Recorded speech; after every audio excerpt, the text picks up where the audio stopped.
ജയഗുരു. സംപൂജ്യ സ്വാമിജിയുടെ പാദങ്ങളിൽ പ്രണാമം. സ്വാമി നിർവിശേഷാനന്ദ തീർത്ഥജിയുടെ പാദങ്ങളിലും പ്രണാമം. മാ ഗുരുപ്രിയാജിയുടെ പാദങ്ങളിലും പ്രണാമം. സ്വാമി നന്ദാത്മജാനന്ദ സ്വാമിജിയുടെ പാദങ്ങളിലും പ്രണാമം. ഇവിടെ സന്നിഹിതരായ മറ്റു സന്യാസി വര്യരുടെ പാദങ്ങളിലും പ്രണാമം. എറണാകുളത്ത് നിന്ന് ഈ ചടങ്ങിൽ പങ്കെടുക്കാനായി വന്നെത്തിയിരിക്കുന്ന ശ്രീമതി ഇന്ദിര ചന്ദ്രജിക്കും പ്രണാമം. ഇവിടെ സന്നിഹിതരായ എല്ലാവർക്കും വിനീതമായ നമസ്കാരം. ഈ വേദി നിരവധി പുസ്തക പ്രകാശനങ്ങൾക്ക് സാക്ഷ്യം വഹിച്ച ഒരു പുണ്യസ്ഥലമാണ്. എന്നിരുന്നാലും ഇപ്പോൾ നടക്കാൻ പോകുന്ന പുസ്തക പ്രകാശനത്തിന് ഒരു വേറിട്ട വൈശിഷ്ട്യമുണ്ട്. അത് നിങ്ങളെ പറഞ്ഞു ധരിപ്പിക്കണം എന്നുദ്ദേശിച്ചാണ് ഞാനിവിടെ നിൽക്കുന്നത്. പുസ്തകത്തിൻ്റെ ഉള്ളടക്കത്തെ പറ്റിയല്ല, അത് നന്ദാത്മജാനന്ദ സ്വാമിജിയും അത് സ്വീകരിക്കുന്ന ശ്രീമതി ഇന്ദിരാജിയും നിർവഹിക്കുന്ന കർത്തവ്യമാണ്. എനിക്ക് പറയാനുള്ളത് ഈ പുസ്തകം എങ്ങനെ രചിക്കാനിടയായി എന്നതാണ്, അതിൻ്റെ ചരിത്രമാണ്. ആ പുസ്തകം ജനിച്ചത് അല്പം മാസങ്ങൾക്ക് മുൻപ് അല്ല, അതിൻ്റെ ജനനം അതിനും വളരെയേറെ മുൻപ് തുടങ്ങിയിട്ടുള്ള ഒരു കാര്യമാണ്. ഇവിടെ എല്ലാവർക്കും ഈ ചിത്രം പരിചിതമായിരിക്കും. ഇത് ബാബ ഗംഗാധര പരമഹംസരാണ്, സംപൂജ്യ സ്വാമിജിയുടെ ഗുരുദേവ്. സ്വാമിജി എപ്പോഴും പറയും, എനിക്കെല്ലാം ബാബാവാണ്, ബാബ തന്നിട്ടുള്ളതാണ് എനിക്കുള്ളതെല്ലാം, ആ നിഴലിലാണ് ഞാൻ എന്നും നിൽക്കുന്നതെന്ന്. ബാബ ഗംഗാധര പരമഹംസർ പശ്ചിമ ബംഗാളിലെ ദക്ഷിൺഖണ്ഡ് ഗ്രാമത്തിലാണ് ജീവിച്ചിരുന്നത്. സംപൂജ്യ സ്വാമിജി നന്നേ ചെറുപ്പത്തിൽ ഉദ്യോഗാർത്ഥം കൊൽക്കത്തയിലെത്തി. സ്വാമിജിയുടെ പൂർവാശ്രമത്തിലെ ജ്യേഷ്ഠൻ അവിടെയായിരുന്നു ഉദ്യോഗം നോക്കിയിരുന്നത്. അങ്ങനെ വളരെ ചെറുപ്പത്തിൽ തന്നെ സ്വാമിജി അവർ താമസിച്ചിരുന്ന ഫ്ലാറ്റിലേക്ക് കൂട്ടിക്കൊണ്ടുവന്ന ബാബാവിനെ പരിചയപ്പെടുന്നു. ആ ആദ്യ കൂടിക്കാഴ്ച ഇത് സ്വാമിജി ആത്മസരണിയിൽ എന്ന പുസ്തകത്തിൽ വിവരിച്ചിട്ടുണ്ട്. ആദ്യ കൂടിക്കാഴ്ചയിൽ തന്നെ ബാബ സ്വാമിജിയെ നമസ്കരിച്ചുകൊണ്ടിരുന്ന സ്വാമിജിയെ ഉയർത്തി ചുംബിച്ചു. ആ ഒരു സ്നേഹപ്രകടനം മായാതെ സ്വാമിജിയിൽ ഇന്നും സ്വാമിജി അത് അനുസ്മരിക്കും. അദ്ദേഹത്തോട് തോന്നിയ അനിതരസാധാരണമായ ഒരു സ്നേഹമാണ് വളരെ വളരെ ഗാഢമായ ഒരു ഗുരുശിഷ്യ ബന്ധത്തിന് നാന്ദിയായത്. വൈകാതെ സ്വാമിജി ബാബാവിൽ നിന്ന് ദീക്ഷ സ്വീകരിച്ചു. സ്വാമിജി ദീക്ഷയ്ക്ക് ശേഷം വളരെ തീവ്രതയോടുകൂടി തന്നെ തൻ്റെ സാധന പിന്തുടർന്നു. അതേ തുടർന്ന് സ്വാമിജിയുടെ കാഴ്ചപ്പാടിലും സ്വാമിജിയുടെ അറിവിൻ്റെ മേഖലയിലും വന്ന എല്ലാ മാറ്റങ്ങളും സ്വാമിജി യഥാസമയം നാട്ടിലുള്ള കുടുംബാംഗങ്ങളെയും അറിയിച്ചുകൊണ്ടിരുന്നു. സ്വാമിജിയുടെ കൂടെ ബാബ നാട്ടിൽ വന്നു. ഇവിടെ അറിയാം, പാർലിക്കാട് അടുത്താണ് സ്വാമിജിയുടെ ജന്മഗൃഹം. ആ ഗൃഹത്തിൽ വന്ന് ബാബ താമസിച്ചിട്ടുണ്ട്. ബാബാവിൽ നിന്ന് സ്വാമിജിയുടെ മറ്റു സഹോദരങ്ങളും ജ്യേഷ്ഠത്തിയമ്മയും അവിടെ വീട്ടിൽ സഹായിക്കാൻ വന്നിരുന്ന പാറുക്കുട്ടിയമ്മ എന്ന പേരുള്ള അവരടക്കം നിരവധി പേർ ദീക്ഷ സ്വീകരിച്ചു. നമ്മുടെ സാധു പത്മനാഭൻജിയും ബാബാവിൽ നിന്ന് ദീക്ഷ സ്വീകരിച്ചിരുന്നു. അങ്ങനെ പിൽക്കാലത്ത് സ്വാമിജി സന്യാസം സ്വീകരിക്കാൻ തീരുമാനിച്ചു. അതേ തീരുമാനം തന്നെ സ്വാമിജിയോടൊപ്പം മറ്റു കുടുംബാംഗങ്ങളും എടുത്തു. ആകെ 5 പേർ സ്വാമിജിയുടെ കുടുംബത്തിൽ നിന്ന് സന്യാസം സ്വീകരിച്ചു. സന്യാസം സ്വീകരിച്ച് സ്വാമിജി പല സ്ഥലങ്ങളിലും തത്വപ്രവചനത്തിന് പോകാൻ തുടങ്ങി. ജംഷഡ്പൂരിൽ വെച്ച് സ്വാമിജി നൽകിയ ഒരു തത്വപ്രവചനത്തിലാണ് നൂതൻ സ്വാമിജി ആദ്യമായി സ്വാമിജിയെ കാണുന്നത്. ആ പ്രവചനത്തിൽ സ്വാമിജി തൻ്റെ ഗുരുവായ ബാബാവെ പറ്റി പറഞ്ഞിരുന്നു. അന്ന് നൂതൻ സ്വാമിജി ഒരു ഹയർ സെക്കൻഡറി സ്കൂൾ വിദ്യാർത്ഥിയായിരുന്നു. പക്ഷേ പിന്നീട് ബിരുദവും ബിരുദാനന്തര ബിരുദവും ഗവേഷണവും ഒക്കെ ചെയ്യുന്ന സമയത്ത് അധ്യാത്മമായി തനിക്കുണ്ടായ കുറച്ച് സംശയങ്ങൾ എങ്ങനെ നിവാരണം നേടാം എന്ന് ആലോചിച്ചപ്പോൾ നൂതൻ സ്വാമിജിയുടെ മനസ്സിൽ തെളിഞ്ഞു വന്നത് സ്വാമിജി സംസാരിച്ചിരുന്ന ബാബാവെ പറ്റിയാണ്. നൂതൻ സ്വാമിജി ബാബാവിനെ അന്വേഷിച്ച് കൊൽക്കത്തയിൽ നിന്ന് കുറച്ചധികം ദൂരമുള്ള ഒരു ചെറിയ ഗ്രാമമാണ് ദക്ഷിൺ ഖണ്ഡിലെത്തി ബാബാവിനെ കണ്ട് ബാബാവിൽ നിന്ന് ദീക്ഷ സ്വീകരിച്ചു. പിന്നീട് മാജിയും ബാബാവിൽ നിന്ന് ദീക്ഷ സ്വീകരിച്ചു. അങ്ങനെ വളരെ ആഴത്തിൽ വേരൂഴുന്ന ഒരു ഗുരുശിഷ്യ ബന്ധം, ആ ബന്ധത്തിൽ നിന്ന് ഉടലെടുത്തതാണ് പിന്നീട് സ്വാമിജിയുടെ ജീവിതത്തിലുണ്ടായതെല്ലാം. പിന്നീട് നൂതൻ സ്വാമിജിയുടെയും മാജിയുടെയും ജീവിതത്തിൽ വന്നു ചേർന്ന എല്ലാ സംഭവ വികാസങ്ങളും അവരുടെ എല്ലാ മാനവ സേവനത്തിനു വേണ്ടിയും മനുഷ്യർക്ക് ജ്ഞാനലബ്ധിക്ക് വേണ്ടിയും അവരെന്തെല്ലാം നിരന്തരം ചെയ്തുകൊണ്ടിരിക്കുന്നോ അതിൻ്റെ എല്ലാം നാന്തി ആ ബന്ധത്തിൽ നിന്നാണ്. അപ്പം അങ്ങനെയുള്ള ഒരു ബന്ധം 1979 ബാബ മഹാസമാധിയായ ശേഷം ദക്ഷിൺ ഖണ്ഡ് ഗ്രാമം സ്വാമിജി പിന്നീട് സന്ദർശിക്കുന്നത് 39 വർഷങ്ങൾക്ക് ശേഷം 2018 അന്ന് അവിടെ ചെന്നപ്പോൾ സ്വാമിജി ബാബാവിൻ്റെ ഗ്രാമത്തിലെ അവിടെ താമസിക്കുന്ന ഗ്രാമീണരെ എല്ലാം കണ്ടു. ബാബ സ്വാമിജിയോടും പിന്നീട് നൂതൻ സ്വാമിജിയോടും തൻ്റെ ഗ്രാമക്കാരോട് പറ്റിയുള്ള ഒരു ആഗ്രഹം പ്രകടിപ്പിച്ചിരുന്നു. ഈ ജ്ഞാനം ഇവർക്കും എന്നെങ്കിലും കിട്ടണം, നിങ്ങൾ അതിനു വേണ്ടി പ്രവർത്തിക്കണം. 2023 ബാബ താമസിച്ചിരുന്നതും പിന്നീട് നിശേഷം വീണുപോയതുമായ ബാബാവിൻ്റെ വാസസ്ഥാനമായ പൂർണ്ണാശ്രമം പുനർനിർമ്മിക്കാനുള്ള നിർമ്മാണ പ്രവൃത്തി തുടങ്ങിയത്. 2025 ഈ വർഷം ഫെബ്രുവരി 26 പൂർണ്ണാശ്രമം പുനർനിർമ്മിച്ച ശേഷം ഉദ്ഘാടനം ചെയ്തത്. ബാബ ദേഹം വിട്ട് കുറേയധികം വർഷങ്ങൾ കഴിഞ്ഞതിനാലും ജീവിച്ചിരുന്ന കാലത്ത് ബാബ ഏറെക്കുറെ മിക്ക സമയവും തൻ്റെ ഒരു മുറിയിൽ ഒതുങ്ങിയിരിക്കുന്ന പ്രകൃതമായിരുന്നതിനാലും ഇപ്പോഴുള്ളവർക്ക് അധികം ആർക്കും ബാബാവിനെ പറ്റി ഒന്നും അറിയുണ്ടായിരുന്നില്ല. അവർക്ക് ബാബാവിൻ്റെ മാഹാത്മ്യം, മഹിമ, വൈശിഷ്ട്യം ഇതെല്ലാം മനസ്സിലാവണം. എത്ര വലിയൊരു അധ്യാത്മ പാരമ്പര്യമാണ് ആ ചെറിയ ഗ്രാമത്തിലുള്ളത് എന്ന് അവർക്കും മനസ്സിലാവണം എന്നുദ്ദേശിച്ച്, അപ്പോൾ അവരെല്ലാം ബംഗാളി സംസാരിക്കുന്നവരും വായിക്കുന്നവരുമാണ്, അവരെ പ്രതി ഒരു ചെറു പുസ്തകമെങ്കിലും അവിടെ പ്രകാശനം ചെയ്യണമെന്ന് ആഗ്രഹിച്ച് കുറച്ച് മാസങ്ങൾ മുൻപേ അതിനുള്ള യത്നം തുടങ്ങിയിരുന്നു. ആത്മസരണി, ഇടയിൽ പ്രസിദ്ധീകരിച്ച വിശേഷാൽ പതിപ്പുകളായ ചില വിചാരസേതു ലേഖനങ്ങൾ, ഇതെല്ലാം ഒരുമിച്ച് ചേർത്താണ് സദ്ഗുരു സാന്നിധ്യം എന്ന പുസ്തകം ബംഗാളിയിൽ ആ ഉദ്ഘാടന ദിവസം പ്രകാശനം ചെയ്തത്. സ്വാമിജി ബംഗാളി വായിക്കാൻ ശീലിച്ചിട്ടില്ല, സംസാരിക്കുമെങ്കിലും. സ്വാമിജി ആദ്യമായി വായിക്കുന്ന പുസ്തകമാണ് ഈ സദ്ഗുരു സാന്നിധ്യം. പക്ഷേ സ്വാമിജി സ്വയം അത് വായിച്ച് മലയാളത്തിലേക്ക് തർജ്ജമ ചെയ്യാൻ തുടങ്ങി. ഇത് എല്ലാവർക്കും, മലയാളികൾക്കും ഈ പുസ്തകം, ഇതിൻ്റെ സന്ദേശം, അതിൻ്റെ ഉള്ളടക്കം എല്ലാവർക്കും ലഭിക്കണം എന്ന ഉദ്ദേശത്തോടു കൂടി അതിൽ മാജിയും മറ്റെല്ലാവരും പങ്കുചേർന്നു.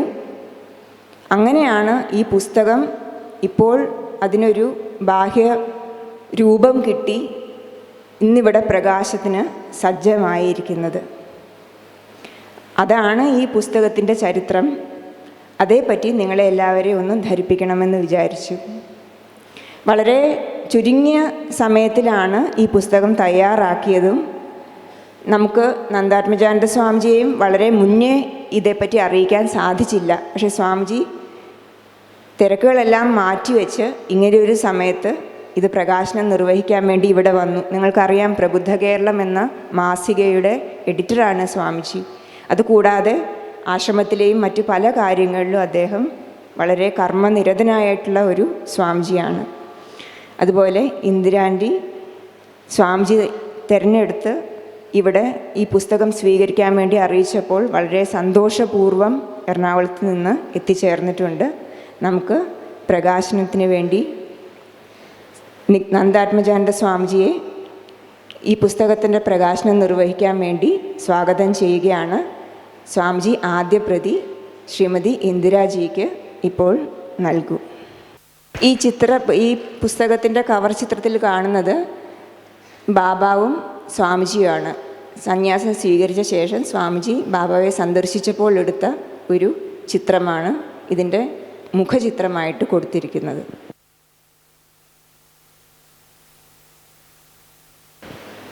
പുസ്തകത്തെക്കുറിച്ച് നന്ദാത്മജാനന്ദ സ്വാമിജി നമ്മളോടിപ്പോൾ സംസാരിക്കും. മൂകം കരോതി വാചാലം പങ്കും ലംഘേതേ ഗിരിം യത്കൃപ തമഹം വന്ദേ പരമാനന്ദമാധവം. ഓം സ്ഥാപകായ ച ധർമ്മസ്യ സർവധർമ്മസ്വരൂപിണേ അവതാരവരിഷ്ഠായ രാമകൃഷ്ണായ തേ നമഃ.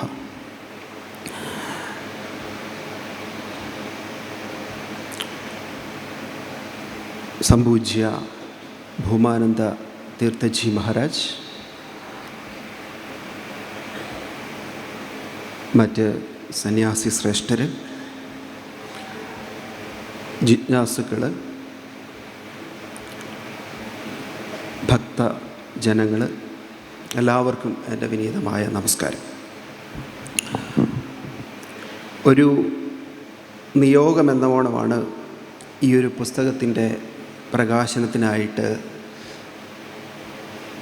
ഞാനിവിടെ വന്നിരിക്കുന്നത്, എന്നെ തിരഞ്ഞെടുത്തിരിക്കുന്നത് എന്ന് ഞാൻ കരുതുകയാണ്. ഒരു ഗുരുശിഷ്യ ബന്ധത്തിൻ്റെ ധന്യമായ അടയാളപ്പെടുത്തലുകളാണ് ഈ പുസ്തകത്തിലുടനീളം നമുക്ക് കാണാൻ സാധിക്കുന്നത്. ഗംഗാധര പരമഹംസർ സ്വാമിജി സ്നേഹപൂർവം ബാബാജി എന്ന് വിളിക്കുന്ന ആ ഗുരുവിന് വേണ്ടിയാണ്, ആ ഗുരുവിൻ്റെ പാദങ്ങളിലാണ് ഈ പുസ്തകം സമർപ്പിക്കപ്പെട്ടിരിക്കുന്നത്. ഒരു 102 പേജുകൾ ഉള്ള ഒരു പുസ്തകമാണിത്. ഇത് വിചാരസേതു എന്ന മാസികയിൽ ഖണ്ഡശ പ്രസിദ്ധീകരിക്കപ്പെട്ട ലേഖനങ്ങളും ഒക്കെ കൂടി ചേർത്താണ് പ്രസിദ്ധീകരിക്കപ്പെട്ടിരിക്കുന്നത്.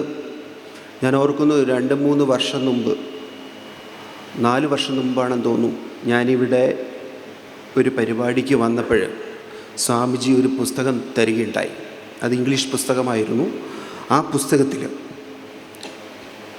ഗുരുവിനെക്കുറിച്ചുള്ള സ്മരണകൾ ഉണ്ടായിരുന്നത് ഞാനിപ്പോഴും ഓർക്കുകയാണ്. തുടക്കത്തിൽ തന്നെ, ഈ പുസ്തകത്തിൻ്റെ തുടക്കത്തിൽ തന്നെ പൂജ്യ ഭൂമാനന്ദ തീർത്ഥജി മഹാരാജിൻ്റെ ഒരു വിശദീകരണം നമുക്ക് കാണാൻ സാധിക്കും. അത് മറ്റെല്ലാ പുസ്തകങ്ങളിൽ നിന്നും ഈ പുസ്തകത്തെ വേർതിരിച്ചു നിർത്തുന്നു എന്ന് പറയാൻ ഞാൻ ആഗ്രഹിക്കുകയാണ്. സ്വാമിജിയുടെ ഗുരുവായ ഗംഗാധര ബാബാവിൻ്റെ സ്ഥലത്തെ പൂർണ്ണാശ്രമം എന്നാണ് വിളിക്കുന്നത്. ഈ പൂർണ്ണാശ്രമം എന്താണ്, അതിനുള്ളൊരു വിശദീകരണം ഈ പുസ്തകത്തിൽ സ്വാമിജി തന്നെ നൽകുന്നുണ്ട്.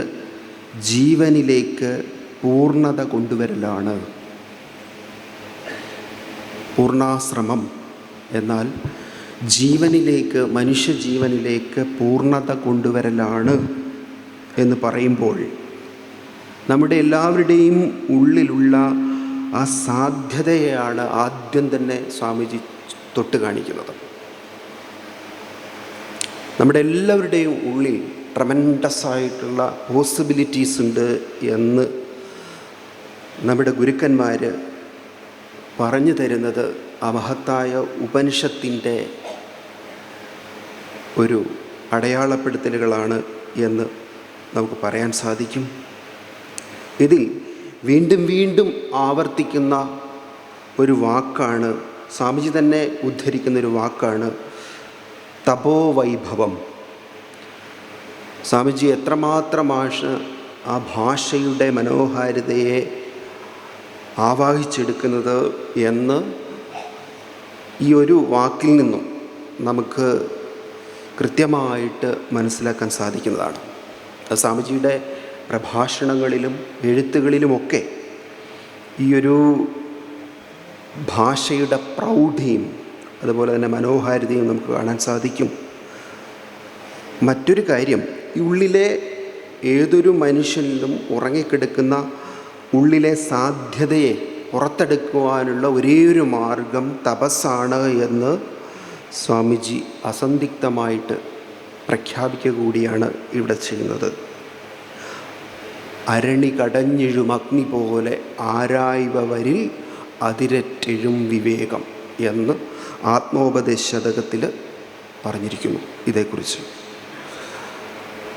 ഈ പുസ്തകത്തിൽ സംപൂജ്യ ഭൂമാനന്ദ തീർത്ഥജി മഹാരാജ് നൽകുന്നൊരു പ്രാർത്ഥനയുണ്ട്. ഈ പുസ്തകത്തിന് തുടക്കത്തിൽ തന്നെ എല്ലാവരോടും നൽകുന്നൊരു പ്രാർത്ഥനയാണിത്. അവനവനിലെ ജിജ്ഞാസയും സാധനയും പോഷിപ്പിച്ച് പരമലക്ഷ്യം ഏവർക്കും നേടിയെടുക്കാൻ സാധിക്കട്ടെ. ഇതാണ് സ്വാമിജിയുടെ പ്രാർത്ഥന.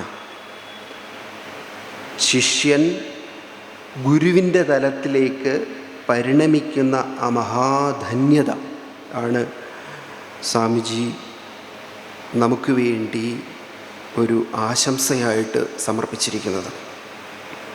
ഏവരിലും ആ ഒരു സാധ്യത, ആ ഉള്ളിലെ മഹാസാധ്യത ഉണരാൻ ഇടവരട്ടെ എന്നുള്ള ഒരു പ്രാർത്ഥന, ആ പ്രാർത്ഥനയോടുകൂടിയ ഈ പുസ്തകം തികച്ചും അമൂല്യമായ ഒന്നാണ് എന്ന് നമുക്ക് ഈ ഒരു ഭാഗത്തു നിന്ന് തന്നെ കൃത്യമായിട്ട് വായിച്ചെടുക്കാൻ സാധിക്കും. സ്വാമിജി തന്നെയാണ് മലയാളത്തിലേക്ക് ഈ പുസ്തകം വിവർത്തനം ചെയ്തിരിക്കുന്നത്. ഒന്നോർക്കുക, സ്വാമിജിക്ക് ഇപ്പോൾ 92 വയസ്സ് പൂർത്തിയായിരിക്കുകയാണ്. അപ്പോൾ സ്വാമിജി ഗുരുവിൽ നിന്നും ഗുരുവിലൂടെ ആർജിച്ചെടുത്ത ആ ആധ്യാത്മിക ബലം എത്രമാത്രമാണ് എന്ന് അതിലൂടെ നമുക്ക് ഊഹിച്ചെടുക്കാൻ സാധിക്കും. 92 വയസ്സുള്ള ഒരു മഹാത്മാവ് ഇത്തരത്തിൽ ഒരു പുസ്തകത്തെ അവതരിപ്പിക്കണം എന്നുണ്ടെങ്കിൽ വിവർത്തനം ചെയ്തിട്ടുണ്ട്. ചെയ്തു കഴിഞ്ഞ ആ പുസ്തകമാണിവിടെ സദ്ഗുരു സാന്നിധ്യമായിട്ട് നമ്മുടെ മുമ്പിൽ വെച്ചിട്ടുള്ളത്. വിവേകാനന്ദ സ്വാമികൾ പറയും, സ്ട്രെങ്ത് ഈസ് ലൈഫ്, കോൺട്രാക്ഷൻസ് ഡെപ്ത്. ബലമാണ് ജീവിതം. ആ ബലത്തെയാണ് ആധ്യാത്മികതയിലൂടെ നാം ഉണർത്തിയെടുക്കേണ്ടത്. ഉപനിഷത്തുക്കൾ എപ്പോഴും മനുഷ്യരാശിക്ക് മുമ്പിൽ വെക്കുന്ന ഒരാശയമാണിത്. കരുത്ത്, ആ കരുത്താണ്, ഉള്ളിലെ കരുത്താണ് നമ്മൾ നേടിയെടുക്കേണ്ടത്. ആ കരുത്ത് നമ്മൾ നേടിയെടുത്തില്ല എന്നുണ്ടെങ്കിൽ നമ്മളെല്ലാം ബലഹീനരായി പോകും. കോൺട്രാക്ഷൻ, ആ ഒരു ഉള്ളിലെ ചുരുങ്ങൽ, ഹ്രാസമായിരിക്കും. അത് മരണത്തിന് തുല്യമാണ്. ഈ ഒരു സാധ്യതയെ നമ്മൾ പുറത്തെടുത്തില്ല എന്നുണ്ടെങ്കിൽ നാം മരണത്തിലേക്ക് തന്നെ പോകുന്ന ഒരവസ്ഥയിലെത്തും. സ്വാമിജിയുടെ ഈ പുസ്തകത്തിലെ ഉള്ളടക്കം അത് പെട്ടെന്ന് തന്നെ ഒന്ന് പറയാൻ ആഗ്രഹിക്കുകയാണ്. സമയം വളരെ കുറച്ചേ ഉള്ളൂ. സ്വാമിജിയുടെ ഗുരു സ്വാമിജിക്ക് ദീക്ഷ കൊടുക്കുന്നത് ഈ പുസ്തകത്തിൽ നമുക്ക് കാണാൻ സാധിക്കും. അതിലൂടെ ഈ ദീക്ഷ ഒരുവനിലേക്ക് കൊണ്ടുവരുന്നത് ഈ പരിവർത്തനമാകുന്നു. ഒരു ജീവനെ പൂർണ്ണമായിട്ടും പരിവർത്തനപ്പെടുത്തുന്ന ഒരു തലത്തിലേക്കാണ് ദീക്ഷ ഒരു വ്യക്തിയിലേക്ക് കടന്നു വരുന്നത് എന്ന് ഇവിടെ പറയുന്നു. അതിലൂടെ ദീക്ഷയുടെ പ്രാധാന്യം എന്ത് എന്നും ഇവിടെ വിശദീകരിക്കുന്നുണ്ട്. സാധനയിലുണ്ടാകുന്ന തടസ്സങ്ങൾ, നമ്മുടെ ഉള്ളിലെ സാധ്യതകളെ ഉണർത്താൻ വേണ്ടി ശ്രമിക്കുമ്പോൾ ഉണ്ടാകുന്ന തടസ്സങ്ങൾ, ആ തടസ്സങ്ങളാണ് ഒരുപക്ഷെ ശിഷ്യഭാവത്തെ കൂടുതൽ മികവുറ്റതാക്കുന്നത് എന്ന് നമുക്ക് കാണാൻ സാധിക്കും. രമണ മഹർഷി, അധികം ആരോടും സംവദിക്കാത്ത രമണ മഹർഷി പോലും അദ്ദേഹത്തിൻ്റെ അടുത്തെത്തുന്ന പല സാധകരോടും പറഞ്ഞിട്ടുണ്ട് മിലരേപ വായിക്കുക എന്ന്. ഈ ഗുരുശിഷ്യ ഭാവം, ഗുരുശിഷ്യ പാരസ്പര്യം എത്രമാത്രം ശക്തമാണ്, അതിലൂടെ എന്താണ്, എങ്ങനെയാണ് നമ്മൾ ഈ സാധ്യതയെ, ഉള്ളിലെ സാധ്യതയെ പുറത്തെടുക്കേണ്ടത് എന്ന് വിശദീകരിക്കുന്ന മനോഹരമായ ഒരു പുസ്തകമാണ് മിലരേപ. ഏതാണ്ട് ആ ഒരു തലത്തിലേക്ക് സാധകനെ എത്തിക്കുന്ന ഒന്നാണ് ഈ പുസ്തകം എന്ന് പറയാൻ ഞാൻ ആഗ്രഹിക്കുകയാണ്.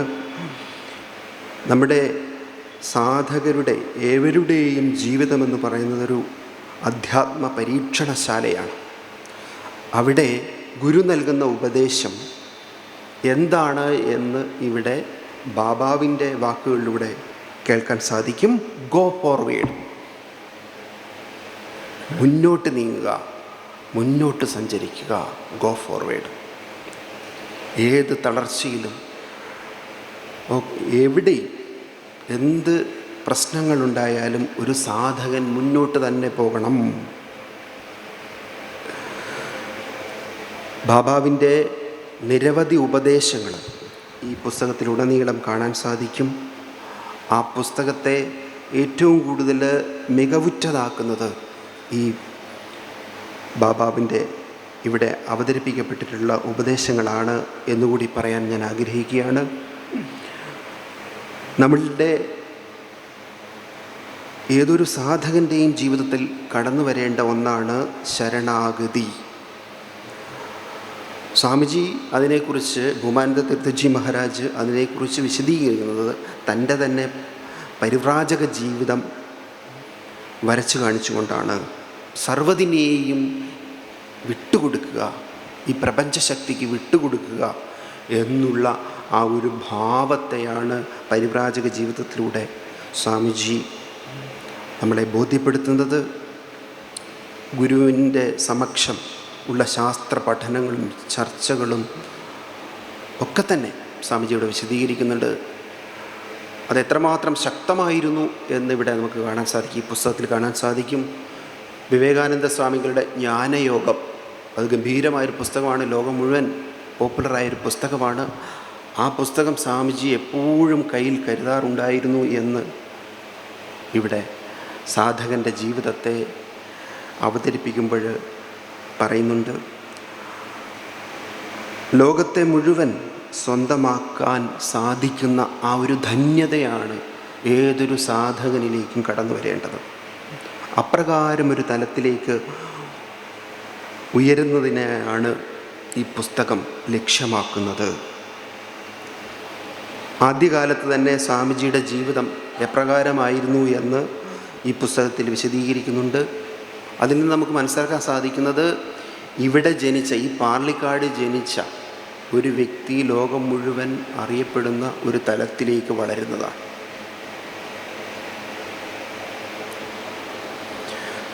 ഗുരുവിനെ ആദ്യമായിട്ട് സ്വാമിജി കാണുന്നത് ഒക്കെ ഇവിടെ ഈ പുസ്തകത്തിലൂടെ നമുക്ക് കാണാൻ സാധിക്കും. ഗുരുവിനോടൊപ്പമുള്ള സമയം അതെപ്രകാരമായിരുന്നു. ഗുരുവിൻ്റെ കത്തുകൾ ഇവിടെ അതേപടി കൊടുത്തിട്ടുണ്ട്. ഗുരു എല്ലാമായിത്തീരുന്നു. സ്വാമിജിയുടെ ജീവിതത്തിൽ ഗുരു സർവാശ്രയവുമായി തീരുന്നതാണ് ഇവിടെ നമുക്ക് കാണാൻ സാധിക്കുന്നത്. ഗുരുവിൻ്റെ സമാധി അതിനുശേഷം വിശദീകരിക്കുന്നുണ്ട്. ഗുരു പരമ്പരയെക്കുറിച്ച് ഈ പുസ്തകത്തിൽ വിവരിക്കുന്നത് പൂജ്യ നിർവിശേഷാനന്ദജി തീർത്ഥയാണ്. ബാബാവിൻ്റെ, ഗംഗാധര പരമഹംസരുടെ ജന്മസ്ഥലമായ പൂർണ്ണാശ്രമത്തെ എപ്രകാരമാണ് പുനരുദ്ധരിക്കുന്നത് എന്ന് പറഞ്ഞുകൊണ്ട് ഈ പുസ്തകം ഇവിടെ അവസാനിക്കുന്നുണ്ട്.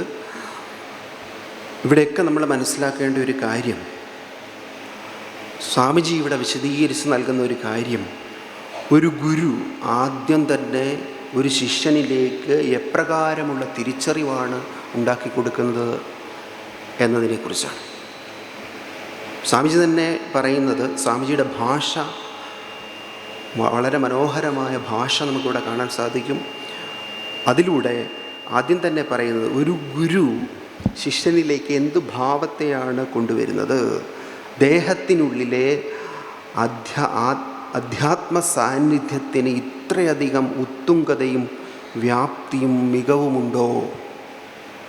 സ്വാമിജി തന്നെ ഉപയോഗിക്കുന്ന ഒരു വാക്കുകൾ ഇവിടെ നമുക്ക് കാണാൻ സാധിക്കും. ദേഹത്തിനുള്ളിലെ അധ്യാത്മ സാന്നിധ്യത്തിന് ഇത്രയധികം ഉത്തുംഗതയും വ്യാപ്തിയും മികവുമുണ്ടോ? പാശ്ചാത്യ ദേശത്ത് വെച്ച് വിവേകാനന്ദ സ്വാമികളോട് ആരോ ചോദിച്ചു, മനുഷ്യാണം സഹസ്രേഷു കശ്ചിത് യതതി സിദ്ധയേ എന്ന ശ്ലോകത്തെ ഉദ്ധരിച്ചുകൊണ്ടാണ് ഒരു പാശ്ചാത്യൻ ചോദിച്ചത്. ആ ലക്ഷ്യം, ആധ്യാത്മികത മുന്നോട്ട് വെക്കുന്ന ലക്ഷ്യം ഇത്ര കടുത്തതാണ് എങ്കിൽ അതിനെ എങ്ങനെയാണ് ഞങ്ങൾ പിന്തുടരുക എന്നുള്ള നിലയിലൊരു ചോദ്യം ചോദിച്ചപ്പോൾ വിവേകാനന്ദ സ്വാമികൾ പറയുന്നുണ്ട്, അതിലൊരാളെങ്കിലും വിജയിക്കുന്നുണ്ടല്ലോ, അത്രയും ധന്യവും ശ്രേഷ്ഠവുമായ ഒന്നാണ് ആ ലക്ഷ്യം. അതുകൊണ്ട് തന്നെ അതിലേക്ക് ഒരാളെങ്കിലും വിജയിക്കുന്നു എന്നുള്ളത്, പൂർണ്ണമായ വിജയത്തിലേക്ക് എത്തുന്നു എന്നുള്ളത് എത്ര ശ്രേഷ്ഠമായ കാര്യമാണ്. അതിനെയാണ് സ്വാമിജി ഇപ്രകാരം വിശദീകരിക്കുന്നത്. പിന്നെ സന്യാസത്തെക്കുറിച്ച് പറയുന്ന ഭാഗം വളരെ മനോഹരമായിരിക്കുന്നു. ഞാൻ ഒന്നുമല്ല, എനിക്കൊന്നുമില്ല, എനിക്കൊന്നുമേ വേണ്ടതാനും എന്നുള്ള ആ ഒരു ഭാവത്തെയാണ് സ്വാമിജി ഇവിടെ വരച്ച് കാണിക്കുന്നത്. സന്യാസം എന്താണ് എന്ന് വിശദീകരിക്കുന്നത്. ഇവിടെ ശ്രീരാമകൃഷ്ണ പരമഹംസർ പറയുന്നുണ്ട്, ഒരു ഉപ്പുപാവ കടലിൻ്റെ ആഴം അളക്കാൻ പോയി. അവസാനം എന്താ സംഭവിച്ചത്? കടലിൻ്റെ ഭാഗമായി തീർന്നു ആ ഉപ്പുപാവ. സർവ ആശ്രയവും ഗുരുവിൽ തന്നെ സമർപ്പിക്കുന്ന ആ ഒരു തലം, ആ ഗുരുവിൻ്റെ തലത്തിലേക്ക് തന്നെ ശിഷ്യനെ ആവാഹിക്കുന്ന ഒന്നാണ്. ഞാനെന്ന ഭാവം അത് തോന്നായിക വേണം, തോന്നുന്നതാക്കിൽ അഖിലം ഞാനിതെന്ന വഴി തോന്നേണമേ. ആ ഒരു തലത്തിലേക്ക്, അഹത്തെ ആ പൂർണ്ണമായ തലത്തിലേക്ക് ആവാഹിച്ചെടുക്കുന്ന ആ ഒരു ധന്യതയാണ് ഗുരുശിഷ്യ പാരസ്പര്യത്തിൻ്റെ അടിസ്ഥാനം എന്ന് സ്വാമിജി ഒരിക്കൽ കൂടി ഇവിടെ പറഞ്ഞു വെക്കുന്നുണ്ട്. ഈ സർവാശ്രയത്വം, അതാണ് ഏറ്റവും പ്രധാനമായിട്ടുള്ള കാര്യം. ആധ്യാത്മികതയിലൂടെ മാത്രമേ ജീവിതം പൂർണ്ണമാകൂ എന്ന് സ്വാമിജി ഒരിക്കൽ കൂടി ഇതിലൂടെ ഓർമ്മപ്പെടുത്തുന്നുണ്ട്. അങ്ങനെ മാത്രമേ നമുക്ക് ജീവിതത്തെ ആസ്വദിക്കാനാവുകയുള്ളൂ. ജീവിതത്തെ ആഘോഷമാക്കുന്ന ഒരു ധന്യതയാണ് ഈ പുസ്തകത്തിലുടനീളം കാണാൻ സാധിക്കുന്നത്.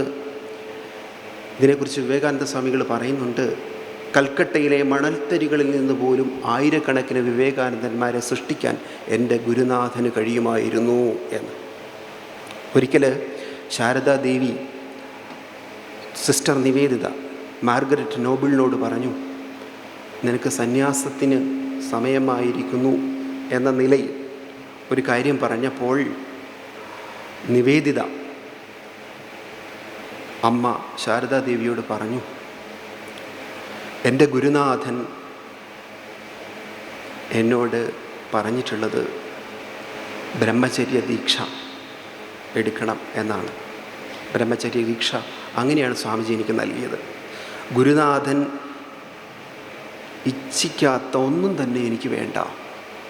അത്രമാത്രമായിരുന്നു നിവേദിതയുടെ മനസ്സിലെ ഗുരുഭക്തി. അപ്പോൾ ഗുരുവിനോടുള്ള ആ കൃതജ്ഞത പൂർണ്ണമായിട്ടും ഈ പുസ്തകത്തിൽ സ്വാമിജി അവതരിപ്പിച്ചിട്ടുണ്ട്. അതിലൂടെ ഈ ഗുരു ആരാണെന്നുള്ള ആ ഒരു തലവും നമുക്ക് വായിച്ചെടുക്കാൻ സാധിക്കുന്നു. ഏതൊരു സാധകൻ്റെയും കയ്യിൽ വളരെ മൂല്യത്തോടുകൂടി സൂക്ഷിക്കാവുന്ന ഒന്നാണിത്. ഏതൊരു സാധകനും കയ്യിൽ കരുതാവുന്ന ഒരു പുസ്തകമാണിത്. ഈ പുസ്തകത്തെ നമ്മളേവരും കരുതേണ്ടതാണ്, കയ്യിൽ കരുതേണ്ടതാണ്. ഈ പുസ്തകത്തിന് പ്രചുരപ്രചാരം ആശംസിച്ചുകൊണ്ട് ഞാൻ എൻ്റെ കർത്തവ്യത്തിൽ നിന്നും വിരമിക്കുന്നു. പ്രണാം നന്ദാത്മജാനന്ദ സ്വാമിജി. സദ്ഗുരു സാന്നിധ്യം എന്ന ഈ പുസ്തകം സ്വാമിജിയോട് എന്താണ് സംവദിച്ചതെന്ന് വളരെ വ്യക്തമായി അദ്ദേഹം വെളിപ്പെടുത്തി തന്നു. അദ്ദേഹത്തിൻ്റെ വാക്കുകൾക്ക് ഞങ്ങളുടെ എല്ലാവരുടെയും കൃതജ്ഞത അറിയിക്കുന്നു.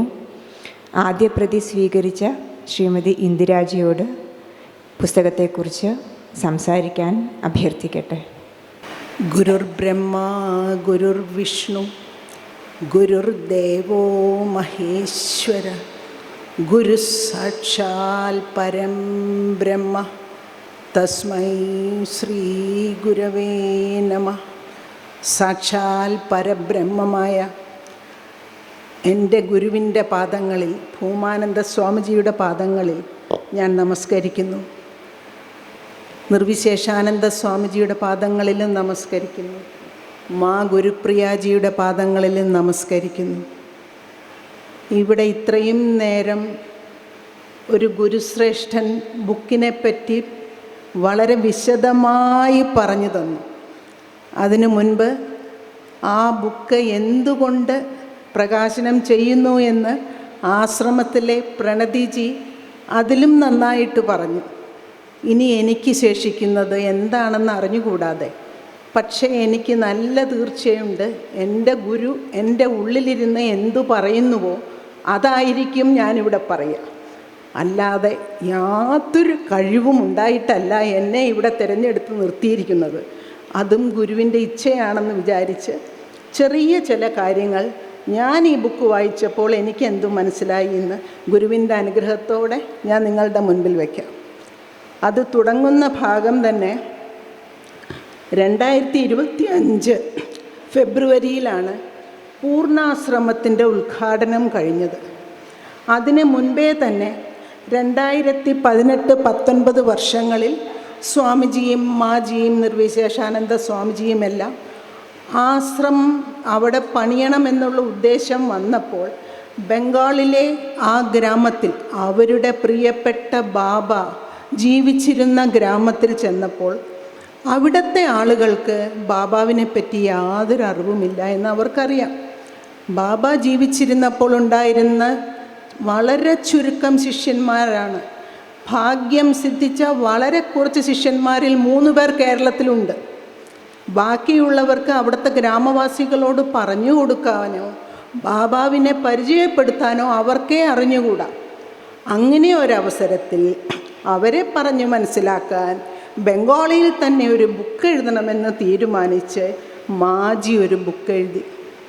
മാജി ബംഗാളിയാണല്ലോ. മാജി ബംഗാളിയിൽ നല്ല വിശേഷപ്പെട്ട ഒരു ബുക്ക് എഴുതി. അതാണ് സദ്ഗുരു സാന്നിധ്യം.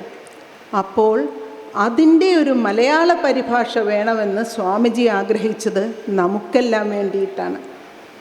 നമ്മുടെ സ്വാമിജി എത്രയോ വർഷങ്ങൾക്ക് മുമ്പ് ബംഗാളിൽ പോയി ഒരു ബംഗാളി ഗുരുവിൻ്റെ ശിഷ്യനായി. പക്ഷേ സ്വാമിജിക്ക് ബംഗാളി അറിഞ്ഞുകൂടായിരുന്നു. പറയാൻ സ്വാമിജി പഠിച്ചു, എഴുതാനും വായിക്കാനും അറിഞ്ഞുകൂടാ. പക്ഷെ സ്വാമിജി ആഗ്രഹിച്ചു മലയാളികൾക്ക് ഇതിൻ്റെ ഒരു മലയാള പരിഭാഷ വേണം. ഇവിടെയാണ് നമ്മുടെ പുണ്യം. ബംഗാളിലുള്ള ആളുകൾക്ക് ഒരു ഗുരുനാഥനെ അറിയിക്കാൻ ബംഗാളിയായ ഒരു മാ ഗുരുപ്രിയാജി വന്നണഞ്ഞത് കേരളത്തിലാണ്. പിന്നീട് ബംഗാളികളെ പറഞ്ഞ് മനസ്സിലാക്കാൻ എഴുതിയ ബംഗാളി പുസ്തകം മലയാളത്തിലേക്ക് ആക്കിയപ്പം ഇന്ന് നമുക്കതിവിടെ എല്ലാവരുടെ കൈകളിലും എത്തേണ്ടത് നമ്മളുടെ ഓരോരുത്തരുടെയും ആവശ്യമായിരിക്കണം. ബംഗാളി പുസ്തകം മലയാളത്തിലേക്ക് ആക്കിയപ്പോൾ സ്വാമിജി ഈ പുസ്തകത്തിൽ പറഞ്ഞിട്ടുണ്ട്, പലതവണ മാജി വളരെ ഇമോഷണലായി പൊട്ടിക്കരഞ്ഞുപോയി. ഇതാണ് മാജിയുടെയും സ്വാമിജിയുടെയും ഒക്കെ മനസ്സിൽ ഇപ്പോഴും ബാബാവിനെ കുറിച്ചിട്ടുള്ള ചിന്തകൾ. സ്വാമിജി അതിൽ പറഞ്ഞിട്ടുണ്ട്, ഒരു ഗുരുശിഷ്യ ബന്ധമാണ് സാധന. നമ്മളെല്ലാവരും പറയും സാധന ചെയ്യുന്നു. സ്വാമിജിയുടെ ഭാഷയിൽ ഒരു തരത്തിലും മുറിക്കപ്പെടാത്ത ഒരു ബന്ധം ശിഷ്യൻ്റെ മനസ്സിൽ ഗുരുവിനെ പറ്റി ഉണ്ടെങ്കിൽ അതാണ് സാധന. അതെങ്ങനെ ഉണ്ടാക്കിയെടുക്കണമെന്ന് ഒരു ശിഷ്യൻ എങ്ങനെയാണോ ഗുരുവിനെ സമീപിക്കേണ്ടത് ആ രീതിയിൽ സമീപിച്ചാൽ ബാക്കിയെല്ലാം ഗുരു ചെയ്തു തരും. പിന്നീട് സ്വാമിജി കനത്ത ഗുരുസാന്നിധ്യം കൈവരുന്നതാണ് മനുഷ്യ ജീവിതത്തിലെ മഹാഭാഗ്യമെന്ന് ഈ ബുക്കിൽ എഴുതിയിട്ടുണ്ട്. ഒരു കനത്ത ഗുരുസാന്നിധ്യത്തിനുള്ള എല്ലാ സാധ്യതകളും നാരായണാശ്രമ തപോവനത്തിലുണ്ട്. ഒരു കഴിവുമില്ലാത്ത ഒരാളും ആ കാൽപദങ്ങളിലേക്ക് പോയി വീഴുമ്പോൾ എല്ലാ സാധ്യതകളും തുറന്നു കിട്ടും. നമ്മളുടെ മനസ്സിൽ ഗുരുവായിരിക്കണം സർവത്ര. ഗുരു പറഞ്ഞത് എന്തു തന്നെയാണെങ്കിലും അതിനെ അതേ രൂപത്തിലെടുത്ത് അനുസരിക്കാനുള്ളൊരു മനസ്സുമായി ഗുരുവിനെ സമീപിച്ചാൽ നമുക്ക് എന്തു വേണം, എന്തു നേടണമെന്ന് ഗുരു തീരുമാനിക്കും. ആ പ്രകാരത്തിൽ നമുക്ക് മുന്നോട്ട് പോകാൻ പറ്റും. ഇതനുസരിച്ചാകട്ടെ നിങ്ങളുടെ ഭാവനകളും നിങ്ങൾക്കുള്ള ഭാവനകളും ചിന്തകളാണല്ലോ വാക്കുകളായിട്ടും വാക്കുകൾ പ്രവൃത്തിയായിട്ടും പ്രവൃത്തി സ്വഭാവമായിട്ടും സ്വഭാവം സംസ്കാരമായിട്ടും വേണമെന്ന് പഠിപ്പിച്ചത് സ്വാമിജിയാണ്. സ്വാമിജി പഠിപ്പിച്ചത് മാത്രമേ അറിയാവൂ നമുക്ക്, വേറെ ഒന്നും അറിയാൻ പാടില്ല. സ്വാമിജി എന്താണോ പറയാൻ ആഗ്രഹിക്കുന്നത് അത് പറയാനാകട്ടെ എനിക്ക് തോന്നുന്നത് എന്നൊരു പ്രാർത്ഥന മാത്രം നമ്മളുടെ മനസ്സിൽ മതി. ഗുരുവിനോട് എന്തു പ്രാർത്ഥിക്കുന്നുവോ പറഞ്ഞിട്ടുണ്ട് മാജി ഈ ബുക്കിൽ. ബാബാവിൻ്റെ സ്നേഹം സ്വാമിജിയും പറഞ്ഞിട്ടുണ്ട്.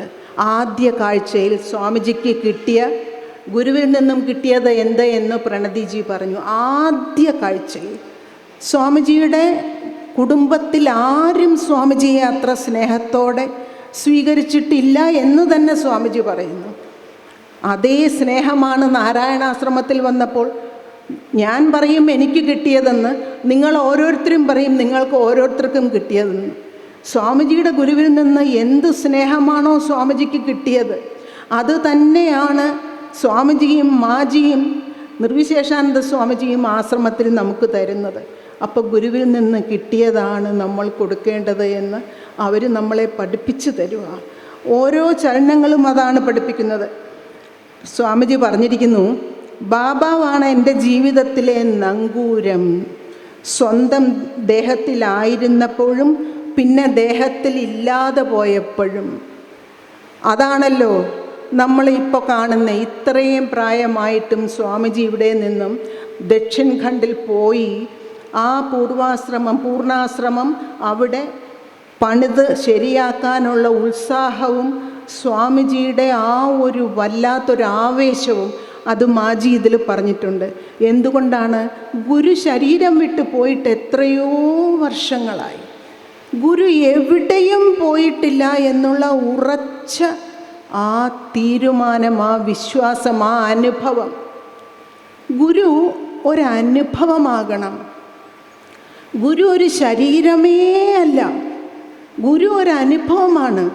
ഈശ്വരൻ അനുഭവമെങ്കിൽ ആ അനുഭവമുള്ള ഈശ്വരനെ നേരിൽ കാണാൻ നമുക്ക് സാധ്യമേ അല്ല. ഗുരു ഒരിക്കൽ ജീവിതത്തിൽ വന്നാൽ പിന്നെ ഈശ്വരന് യാതൊരു സ്ഥാനവുമില്ല. ഗുരുവാണ് ബ്രഹ്മം, ഗുരുവാണ് വിഷ്ണു എന്ന് ചൊല്ലി തീർക്കുമ്പോൾ ആ ചൊല്ലിയതൊരനുഭവമാക്കിയാൽ നമുക്ക് പിന്നെ കണ്ട ഈശ്വരനാണ് ഗുരു. എപ്പോഴുമുണ്ട്, എത്രയോ ദൂരെ ഇരിക്കുന്നു. ആ ദക്ഷിൺ ഖണ്ഡിൽ കണ്ടിട്ട് വന്ന ബാബാവിനെ ഇവിടെ ഇരിക്കുന്ന സ്വാമിജി ദേഹവിയോഗം കഴിഞ്ഞിട്ടും അനുഭവമാക്കുന്നത് ഈശ്വരൻ്റെ പോലെ തന്നെ കണ്ട ഈശ്വരനായി ആ ബാബാവിനെ മനസ്സിൽ പ്രതിഷ്ഠിച്ചത് കൊണ്ടാണ്. ഇതാണ് എറണാകുളത്തിരിക്കുന്ന എൻ്റെയും അനുഭവം. ഏത് സമയവും 3 നേരം ആഹാരം വയ്ക്കാൻ സ്വാമിജിയുടെ ഒരു ഫോട്ടോ വെച്ച് നമ്മളവിടെ കൊണ്ടുവയ്ക്കുമ്പോൾ അവിടെ നിന്ന് സ്വാമിജിയോട് കുറച്ച് നേരം ഒന്ന് സംസാരിക്കാം. ഇന്ന് എന്തെങ്കിലും പ്രശ്നമുണ്ടായിട്ടുണ്ടെങ്കിൽ അത് അവിടെ നിന്ന് സ്വാമിജിയോടൊന്ന് പറയാം. ഇത് സ്വാമിജി വെറുതെ പറയുന്നതല്ല എന്ന് ഇത്രയും എളിയ രീതിയിൽ മാത്രം ഭക്തി എന്തെന്നും ഗുരുഭക്തി എന്തെന്നും അറിയാവുന്ന എനിക്ക് ഇത് അനുഭവമാണെങ്കിൽ ഈ പുസ്തകത്തിലൂടെ നിങ്ങൾ ഓരോരുത്തരും ഒന്ന് കടന്നു പോകുമ്പോൾ ആ അനുഭവത്തിന് ഒരുപാട് ആക്കം കൂടും. അത്രയ്ക്ക് സാക്ഷ്യപ്പെടുത്തിയിട്ടുണ്ട് ഈ 3 ശിഷ്യന്മാരും ബാബാവിനെ പറ്റി. പിന്നീട് നിർവിശേഷാനന്ദ സ്വാമിജി പറഞ്ഞിട്ടുണ്ട്, 5 വയസ്സ് മുതൽ അധ്യാത്മ ചിന്ത ഉണ്ടായിരുന്നു നിർവിശേഷാനന്ദ സ്വാമിജിക്ക്. സ്കൂൾ തലത്തിലെത്തിയപ്പോഴത്തേക്കും വൈരാഗ്യവും വന്നു. ഈ 3 ശിഷ്യന്മാരും ബാബാവിനെ കാണാൻ ചെന്നപ്പോൾ അവരെല്ലാവരും ആഗ്രഹിച്ചിരുന്നത് ബാബാവിൽ നിന്നും ഞങ്ങൾക്ക് മോക്ഷം ചോദിക്കാനല്ല, അവരെല്ലാവരും ഈ ലോകത്തിലെ സന്യാസ ജീവിതത്തിലേക്ക് തയ്യാറാകാൻ വിധം വൈരാഗ്യമുള്ളവരായിരുന്നു. 3 പേരും അതെ, സ്വാമിജിയും അതെ, നിർവിശേഷാനന്ദ സ്വാമിജിയും അതെ, മാജിയും അതെ. അതാ ഗുരുവര്യൻ്റെ ഒരു മഹാപുണ്യം. കിട്ടിയ 3 ശിഷ്യന്മാരും അങ്ങേയറ്റം വൈരാഗ്യങ്ങളായിരുന്നു. പിന്നെ അവർക്ക് ആകെ വേണ്ടിയിരുന്നത് ദീക്ഷ. സ്വാമിജി ഏത് ബുക്കിലും ദീക്ഷയെക്കുറിച്ചിട്ടും ദീക്ഷ സ്വീകരിക്കുന്ന സ്വാമിജിയുടെ ശിഷ്യന്മാരെക്കുറിച്ചിട്ടും വളരെ വിശദമായി പറയാറുണ്ട്. ഇതൊരു സ്പന്ദനമാണ്, ഗുരു ശിഷ്യനിലേക്ക് കൊടുക്കുന്ന ഒരു സ്പന്ദനം. അതിന് ഹിമാലയൻ സാനുക്കളിൽ നിന്നാണത്രേ ഈ ഗുരുപരമ്പരയ്ക്ക് ഒരു തപസ്വി ഈ മോക്ഷസാധനയ്ക്കുള്ള വഴി, ദീക്ഷ പറഞ്ഞു കൊടുത്തത്. ആ ദീക്ഷയാണ് ഇന്ന് ഇവിടെ ഇരിക്കുന്ന സ്വാമിജിയിൽ നിന്നും ആരെല്ലാം ദീക്ഷ സ്വീകരിച്ചിട്ടുണ്ടെങ്കിലും അതേ ദീക്ഷയാണ് നിങ്ങൾക്ക് ഓരോരുത്തർക്കും കിട്ടിയിരിക്കുന്നത്. എത്ര പുണ്യം ചെയ്താലാണ് ഹിമാലയ സാനുക്കളിൽ നിന്നും അത് നാരായണ തപോവനം വരെ എത്തി. നമ്മൾ ഓരോരുത്തരും സ്വീകരിച്ചിരിക്കുന്ന ദീക്ഷയുടെ വില നമ്മൾ എത്രത്തോളം കാണുന്നുണ്ടെന്നുള്ളതനുസരിച്ചായിരിക്കും നമ്മളുടെ മുന്നോട്ടുള്ള പുരോഗമനമെന്ന് സ്വാമിജി പ്രത്യേകം പറഞ്ഞിട്ടുണ്ട്. ദീക്ഷ സ്വീകരിച്ചിട്ടും ഞാൻ എന്താണ് ഇങ്ങനെ എന്നാലോചിക്കേണ്ട. കുഴപ്പം ദീക്ഷയ്ക്കല്ല, അത് സ്വീകരിച്ചിട്ട് അത് എങ്ങനെയാണ് ഗുരു എനിക്ക് പറഞ്ഞു തന്ന വഴിയിലൂടെ തന്നെയാണോ ഞാൻ ആ ദീക്ഷയെ ഉപയോഗിക്കുന്നത് എന്നൊന്ന് ആലോചിച്ചാൽ മതി. നൂതൻ സ്വാമിജി ബാബാവിൻ്റെ അടുത്ത് പോയി ബാബാവിൽ നിന്നും ദീക്ഷ സ്വീകരിച്ച് പിന്നീട് ഈ 2 പേരും മാജിയും നൂതൻ സ്വാമിജിയും ആശ്രമത്തിൽ വെച്ച് 1979 ഭൂമാനന്ദ സ്വാമിജിയെ കണ്ടുമുട്ടുന്ന രംഗം. മാജി അത് എഴുതിയിരിക്കുന്നത് വായിച്ചാൽ നമുക്ക് ഏകദേശം നമ്മുടെ മനസ്സിൽ ആ ചിത്രം വരും. എത്രയും പ്രിയപ്പെട്ട ശിഷ്യനായിരുന്നു ഭൂമാനന്ദ സ്വാമിജി എന്ന് മാജി അത് എഴുതിയിട്ടുണ്ട്.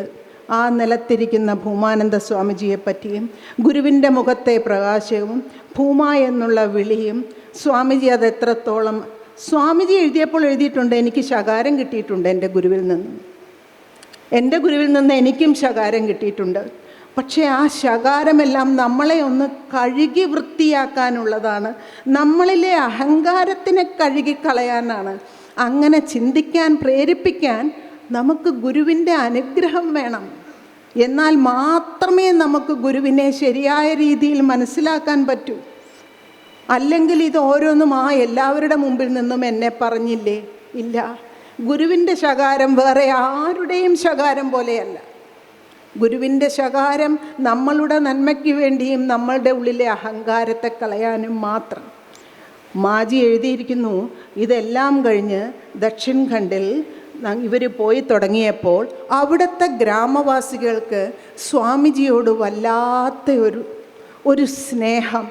അവർ വെറും പച്ചയായ മനുഷ്യരാണ്, അവർക്ക് വേറൊരു അഭിനയവും അറിയാൻ വയ്യ. അവർ സ്വാമിജി ഇങ്ങോട്ട് വരുന്നതിന് മുൻപ് പറഞ്ഞു, ഞങ്ങൾക്കും സത്സംഗം വേണം, സ്വാമിജിയുമായിട്ട് സത്സംഗം വേണം.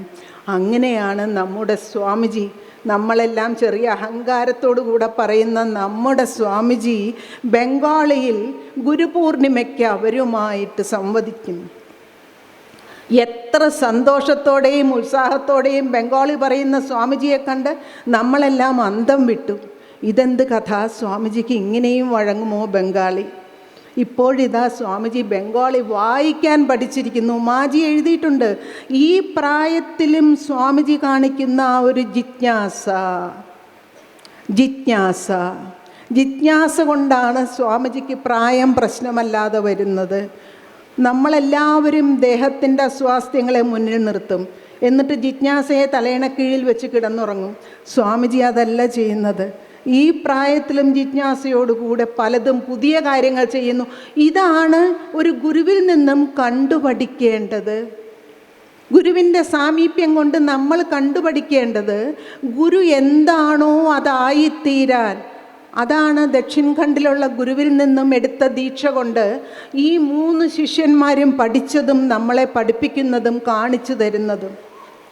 മാജി പറയുന്നു, അവിടെയുള്ള ആളുകൾ ആഗ്രഹിച്ചപ്പോൾ മാസത്തിലൊരിക്കലാണ് അവർ ചോദിച്ചത്. സ്വാമിജി എല്ലാ ഞായറാഴ്ചയും എന്ന് പറഞ്ഞു. ആ ഗുരുവിൻ്റെ സ്നേഹം ഒഴുകുന്ന വഴിയാണെന്നോ നമ്മളവിടെ കാണുന്നത്. ഒരു ഞായറാഴ്ച ചോദിച്ചപ്പോൾ എല്ലാ ഞായറാഴ്ചയും കൊടുത്തു.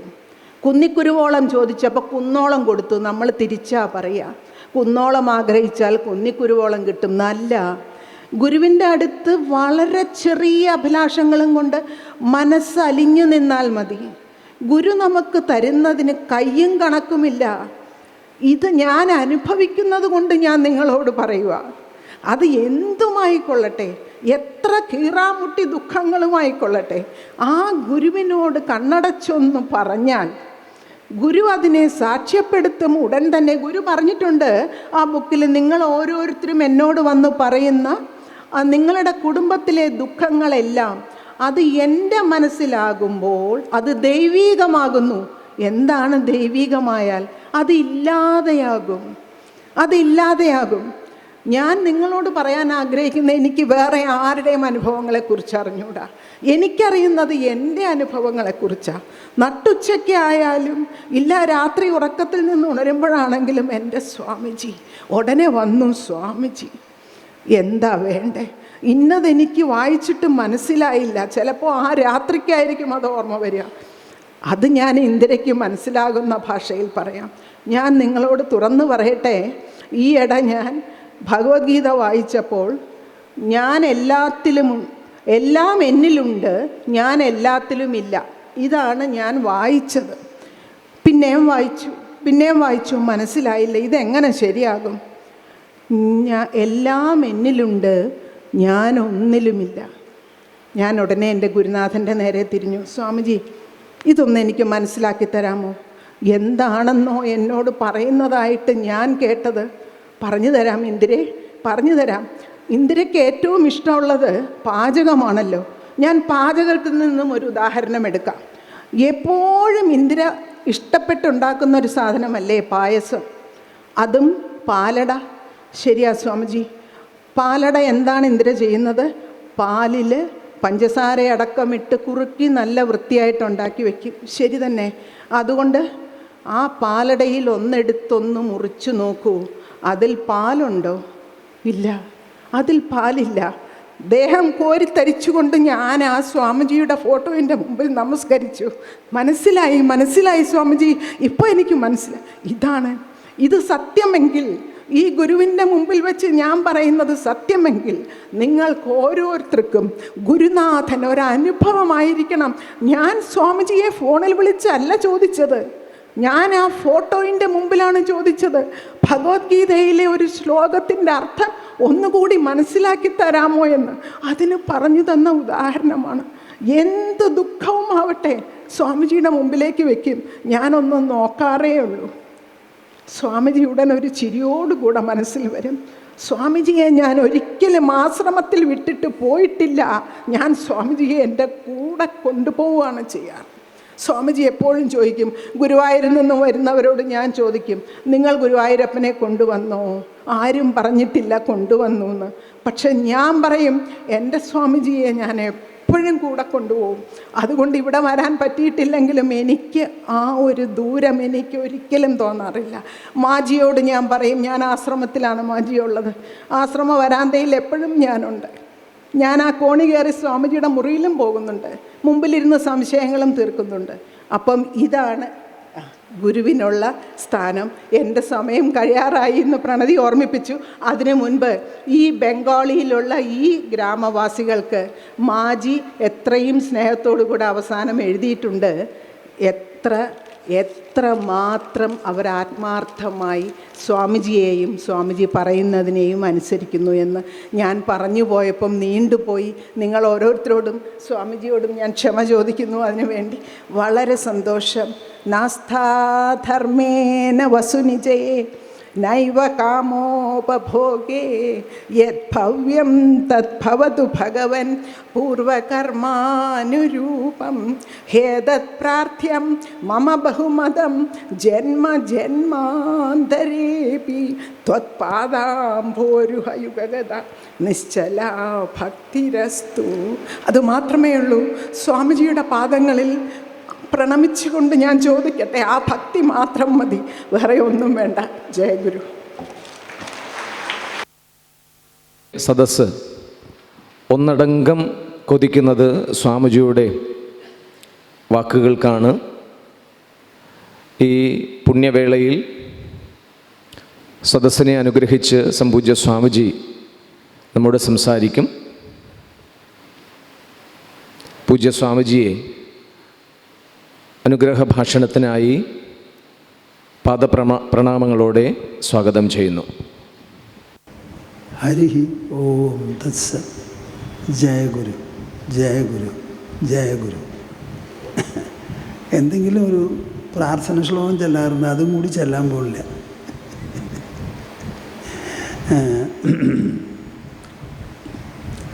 നോക്കൂ, 2 ദിവസമായിട്ട്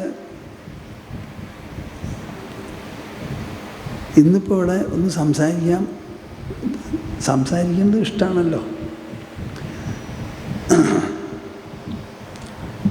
എനിക്കൊരു കാര്യം നിങ്ങളോട് പറയാനുള്ളത്, ബംഗാളിയിലാണ് ഈ സദ്ഗുരു സാന്നിധ്യം പ്രസിദ്ധീകരിച്ചതെന്ന് മനസ്സിലായല്ലോ. ആ പുസ്തകം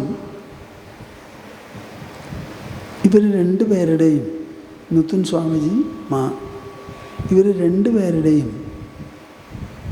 MSc പഠിക്കുന്ന കാലത്ത് സഹപാഠിയായിരുന്ന ഒരു സിദ്ധാർത്ഥ ഭട്ടാചാര്യ, സംഘമിത്ര എന്നാണ് ഭാര്യയ്ക്ക് പേര്. അവർ 2 പേരും ഇവരുടെ ക്ലാസ്മേറ്റ്സാണ്. അപ്പോൾ ഇത്ര തിരക്ക് പിടിച്ച ഒരു കാര്യം എങ്ങനെയാണ് ചെയ്യാമെന്ന് ആലോചിച്ചപ്പോൾ അദ്ദേഹത്തിനോട് പറഞ്ഞപ്പോൾ അദ്ദേഹമാണ് അതിൻ്റെ മൂലതർജ്ജമ നടത്തിയത്. ഇതിൻ്റെ മൂലലേഖനങ്ങൾ മിക്കതും ഇംഗ്ലീഷ് ഭാഷയിൽ എഴുതിയതാണ്, നമ്മൾ പ്രസിദ്ധീകരിച്ചിട്ടുമുണ്ട്. അദ്ദേഹം അത് തർജ്ജമ ചെയ്തു. നൂത്തൻ സ്വാമിജിയും മായും 2 പേരും അത് വേണ്ടതുപോലെ നോക്കി. അപ്പോഴൊന്നും ഞാൻ ആ പുസ്തകം വായിച്ചില്ല. അതെല്ലാം കഴിഞ്ഞ് അത് പ്രസിദ്ധീകരണം കഴിഞ്ഞപ്പോൾ എനിക്ക് തോന്നി, അതിൻ്റെ ഉള്ളടക്കം എനിക്ക് മനസ്സിലായല്ലോ. അപ്പോൾ എനിക്ക് തോന്നി, ഇത് നമ്മളുടെ കേരളത്തിലുള്ള സദസ്യർക്കും ജനങ്ങൾക്കും ഇത് ലഭ്യമാക്കണമെന്ന്. അത്ര വിശേഷപ്പെട്ട ഒരു പുസ്തകമായി എനിക്ക് തോന്നി. ഈ കേരളം എങ്ങനെയാണെന്ന് വെച്ചാൽ ഒരു പ്രത്യേക സമ്പ്രദായമാണ് അവിടെ. ഇവിടെ ക്ഷേത്രഭക്തിയും ഈശ്വരഭക്തിയേ ഉള്ളൂ, അവിടുന്ന് അങ്ങോട്ട് ഒന്നുമില്ല. എന്നാൽ ഈ ക്ഷേത്രത്തിൽ തേവരും മിണ്ടില്ല. ഒരു ദിവസമെങ്കിലും നിങ്ങളെങ്ങാനും കൊടുത്തത് ഊണ് കഴിച്ചാൽ തന്നെ പിറ്റേ ദിവസം മുതൽക്ക് നൈവേദ്യം ഉണ്ടാവില്ല. ഗുരുവായൂരിൽ ആ ഉണ്ണിനമ്പൂരി പ്രാർത്ഥിച്ച ഗുരുവായൂരപ്പൻ ഉണ്ടതിന് അസലായിട്ട് അടി കിട്ടി മകന്. ഇതാണ് കേരളത്തിൻ്റെ സമ്പ്രദായം. അപ്പോൾ ഇവിടെ ഗുരുഭക്തി എന്ന് പറഞ്ഞാൽ എന്താണെന്ന് അറിയില്ല. വടക്കേ ഇന്ത്യയിൽ ഒരു ചൊല്ലുണ്ട്. എന്താ ആ ചൊല്ലെന്നറിയോ? ഗോവിന്ദനും ഗുരുവും അടുത്തടുത്ത് നിന്നാൽ ആരുടെ കാലാണ് മുമ്പ് പിടിക്കേണ്ടത് എന്ന് ഒരു പറച്ചിലാണ്. ഇതാണ് ഗുരുവിൻ്റെ സ്ഥാനം. ശ്രീകൃഷ്ണൻ തന്നെ ഉദ്ധവനോട് പറയുന്നു, ഗുരു ദേവതാത്മാന്ന്. ഗുരുവിനെ ദൈവമായിട്ടും ആത്മാവായിട്ടും കാണണം, അങ്ങനെ വേണം സമീപിക്കാമെന്ന്. പക്ഷേ ഈ കേരളത്തുകാരിൽ ഈ കാര്യം സോബ്ലാങ്കികളാണ്, ഒന്നും അറിയില്ല അവർക്ക്. ഇപ്പം ഞങ്ങൾ ഈ 24ാമത്തെ കൊല്ലമാണല്ലോ. ഈ നിവാസികൾക്കൊക്കെ ഭാഗവതവും താല്പര്യമൊക്കെ ഉണ്ട്. തത്വമൂല്യ സിദ്ധാന്തങ്ങൾ പ്രത്യേകം എടുത്ത് പറയണമെന്ന് പറഞ്ഞിട്ടാണ് ഈ സദസ്സ് ഒരുക്കിയത്. ഇതൊക്കെ കേട്ടിട്ട് ആരെങ്കിലും ഒരാളെങ്കിലും ഒരു ദീക്ഷ വേണം, എന്താണ് ഗുരു, ആരാ ഏതാ ചോദിക്കാൻ ഒരൊറ്റ ആൾ ഇവിടുന്ന് ഉയർന്നിട്ടില്ല. ഇതിൽ നിന്ന് മനസ്സിലാക്കാമല്ലോ, ഉണ്ണിയുടെ ഊര കണ്ടാൽ അറിയാം ഇല്ലത്തെ മഹിമ. ഇതാണ് നമ്മുടെ മഹിമ. അപ്പോൾ സമുദ്രത്തിൽ കായം കലക്കുന്നത് പോലെയാണെങ്കിലും മലയാളത്തിൽ ഒരു സാഹിത്യം രചിച്ച് എല്ലാവരെയും ഇതൊന്ന് മനസ്സിലാക്കിക്കണമെന്ന് എനിക്ക് തോന്നി. അത് എൻ്റെ ഒരു നിർബന്ധമാണ്. ഉടനെ ഞാൻ എന്ത് ചെയ്തു? പുസ്തകം എടുത്ത് വായിക്കാനാ തുടങ്ങി. എനിക്ക് കൂട്ടക്ഷരങ്ങളും ഖ ഭ ഝ ഇതുങ്ങളൊന്നും വായിക്കാൻ വരില്ല. പക്ഷേ മനസ്സുകൊണ്ട് ഞാൻ അക്ഷരങ്ങളും പദങ്ങളും ഒക്കെ ഉണ്ടാക്കി അത് പരിഭാഷപ്പെടുത്തി വന്നു. അതിൻ്റെ ആദ്യത്തെ പരിഭാഷ ഒരു 5-6 പേജ് കഴിഞ്ഞപ്പോൾ വന്നിട്ട് എൻ്റെ അടുത്ത് പറഞ്ഞു, അമ്മ പറഞ്ഞു, ഞാനിതൊന്ന് വായിച്ച് കേൾക്കട്ടെ എന്ന്. കേട്ടു. വളരെ നന്നായിട്ടുണ്ടെന്ന് പറഞ്ഞു. ഇത് കഴിഞ്ഞതിന് ശേഷം ഞാൻ ബംഗാളി പുസ്തകം വെച്ച് കേട്ട് എനിക്ക് പറയാനുള്ളത് പറയാം. എങ്ങനെയാണ് ഞാൻ ഈ ബംഗാളി പുസ്തകം, ഞാൻ ആദ്യം വായിച്ചതാണ് ഈ പുസ്തകം ബംഗാളിയിൽ, അത് വേറെ ഒന്നും വായിച്ചിട്ടില്ല. എങ്ങനെ ഇത് തർജ്ജമ ചെയ്യാൻ, പരിഭാഷപ്പെടുത്താൻ എനിക്ക് സാധിച്ചു എന്ന് ചോദിച്ചാൽ എനിക്കൊരു മറുപടിയില്ല. അന്തരാത്മാവിൻ്റെ വൈഭവം തന്നെ. സ്വാമിജി ഒരു ശ്ലോകം പറഞ്ഞല്ലോ, മൂകം കരോതി വാചാലം പങ്കും ലംഘയതേ ഗിരിം. മൂകനായിട്ടുള്ളവനെ വാചാലനാക്കും, മുടന്തനെ കൊണ്ട് മല കയറ്റും. ഇതൊക്കെ നടക്കണ സംഗതികളാണ്. ആ ഒരൊറ്റ ഭാഷ മാത്രമേ എനിക്ക് പറയാനുള്ളൂ. ഇത് എഴുതുന്ന സമയത്ത് അമ്മ വളരെ ഇമോഷൻ ഉപയോഗിച്ച് പല ഭാഗങ്ങളും ചിത്രീകരിച്ചിട്ടുണ്ട്. അപ്പോൾ അതിലവർ പറയും ഒരൊറ്റ ഇമോഷനും പോവാതെ പരിഭാഷപ്പെടുത്തണമെന്ന്. അപ്പോൾ അത് എളുപ്പമായിട്ടുള്ള കാര്യമല്ല. അപ്പോൾ ആ പരിഭാഷപ്പെടുത്തി ഒരു സ്ഥലം വന്നപ്പോൾ ഞാനങ്ങോട്ട് പൊട്ടി കരഞ്ഞു. ഓഫീസിലാണ്. അത് കഴിഞ്ഞ് കുളിക്കാൻ പോയിട്ട് മേലൊക്കെ തുടയ്ക്കുന്ന സമയത്ത് കൂക്കി വിളിച്ചിട്ട് ആ കരച്ചിൽ. ഇതെനിക്ക് പറയാൻ ഒരു നിലയ്ക്ക് എനിക്കത് തുറന്ന് പറയണം നിങ്ങളോടൊന്ന് തോന്നുന്നു, അതുകൊണ്ട് പറയണം. എന്താ അതിൽ ഒളിച്ചു വയ്ക്കാനല്ലേ? അപ്പം ഞാൻ ആ ഒരു ഭാഗം നിങ്ങൾക്ക് വായിച്ച് കേൾപ്പിക്കാം. എന്താ എഴുതിയിരിക്കുന്നത്?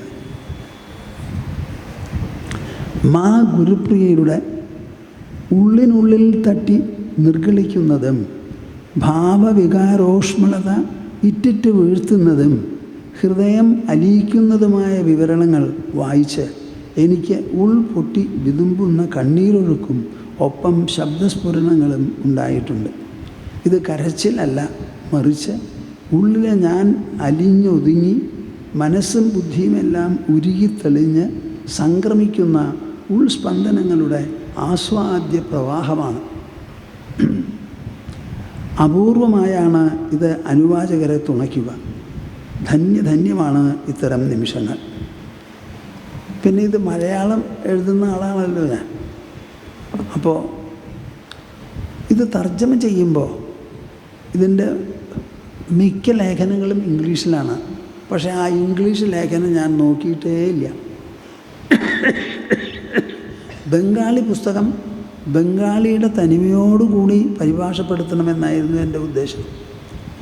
അപ്പോൾ ആ പരിഭാഷപ്പെടുത്തുന്ന സമയത്ത് മലയാള ഭാഷയ്ക്ക് കുറച്ചൊരു ഞെക്കലോ ഞെരുങ്ങലോ അല്ലെങ്കിൽ മാറ്റമുണ്ടെങ്കിൽ അത് ആ ബംഗാളി എല്ലാവർക്കും പകർന്നു കൊടുക്കണം എന്നുള്ള ഉദ്ദേശത്തോടു കൂടി എഴുതിയിട്ടുള്ളതാണെന്ന് വായിക്കുന്നവർ എഴുതുന്നു. ഞാൻ അതിനെപ്പറ്റി എഴുതിയത് പറയാം. ഭാഷാ തനിമകളുടെ ഇണക്കവും പിണക്കവും. ഏത് ഭാഷയ്ക്കും അതിൻ്റേതായ തനിമകളുണ്ടാകും. ഇവ പരമാവധി ഉൾപ്പെടുത്തിക്കൊണ്ട് ഇംഗ്ലീഷ് മൂലം നോക്കാതെ ബംഗാളിയിൽ നിന്ന് തന്നെയാണ് പരിഭാഷപ്പെടുത്തിയത്. ചിലയിടങ്ങളിൽ ബംഗാളിക്ക് വേണ്ടി മലയാളത്തിൽ അല്പസ്വല്പം പ്രത്യേകതകൾ വരുത്തിയിട്ടുണ്ട്. ബംഗാളി രചനയുടെ തനിമ പോകാതെ അനുവാചകർക്ക് ലഭ്യമാകണമെന്ന പ്രതിബദ്ധതയാണ് ഇതിൻ്റെ പിന്നിൽ. അതേപടി ഇത് വിലയിരുത്തി അനുവാചകർ ആസ്വദിക്കുമെന്ന് കരുതുന്നു. ഇത് രണ്ടും എനിക്ക് നിങ്ങളോടൊന്ന് വായിച്ച് കേൾപ്പിക്കണമെന്നുണ്ടായിരുന്നു. എനിക്ക് സംസാരിക്കാൻ സാധിക്കുമെന്ന് എനിക്കറിയില്ല. ഇപ്പോൾ ഇന്നിപ്പോൾ കുറച്ച് നേരം നിങ്ങളോട് സംസാരിച്ചു. പക്ഷേ ഈ ഒരു വിചാരം നിങ്ങളെല്ലാവരും ഉൾക്കൊള്ളണം. ഈ സദ്ഗുരു സാന്നിധ്യം എന്ന് പറയുന്ന രചന മനുഷ്യരിൽ ഗുരുഭക്തി ഉണ്ടാക്കാനും ആ ഗുരുഭക്തി മൂലം ഈശ്വരഭക്തിയെ അർത്ഥവത്തും പൂർണ്ണവുമാക്കി തീർക്കുന്നതുമാണ്. ഗുരുഭക്തി ഇല്ലാതെ ഈശ്വരഭക്തി സഫലമാകാൻ പോകുന്നില്ല. ഇല്ല ഇല്ല ഇല്ല ഇല്ല ഇല്ല. ഞാനൊക്കെ ഭക്തനാ എന്ന് പറഞ്ഞ് നടിച്ചിരുന്നോളൂ. എന്ത് ഭക്തിയാ? ഭഗവാനോട് നമുക്ക് ഭക്തിയാ. ഭക്തി എവിടെയാ? നമ്മുടെ മനസ്സിലും മനസ്സിൻ്റെ ഉള്ളിലുമാണ്. അപ്പം ഭക്തി എന്ന് പറഞ്ഞിട്ട് നിങ്ങൾ ഭഗവാനെ ചൂണ്ടിക്കാണിക്കരുത്. ഭക്തി എന്ന് പറഞ്ഞ് സ്വന്തം ഹൃദയത്തെ ചൂണ്ടിക്കാണിക്കും. ഭക്തി നമ്മളിലാണ് പൊട്ടിമുളയ്ക്കുന്നത്, അത് ഭഗവാനോടാണെന്ന് മാത്രം. എനിക്ക് ഭക്തിക്ക് ഭഗവാനേ വേണ്ട, ആവശ്യമില്ല. ആദ്യകാലത്ത് ഭഗവാൻ വേണ്ടി വന്നു ഭക്തിക്കായിട്ട്. പിന്നെ ഭക്തി സ്വായത്തമായപ്പോൾ പിന്നെ എന്തിനാ ഭഗവാൻ? ഭഗവാൻ അല്ലാതെ വല്ലതും ഉണ്ടോ? എല്ലാം തന്നെ ഭഗവാനാണ്, ഉള്ളതൊക്കെ ഭഗവാനാണ്. ഈ ലോകം മുഴുവൻ ഈശ്വരൻ്റെയാണ്. നമ്മൾ ഈശ്വരൻ ലോകത്തിൻ്റെ ഭാഗമാണ്.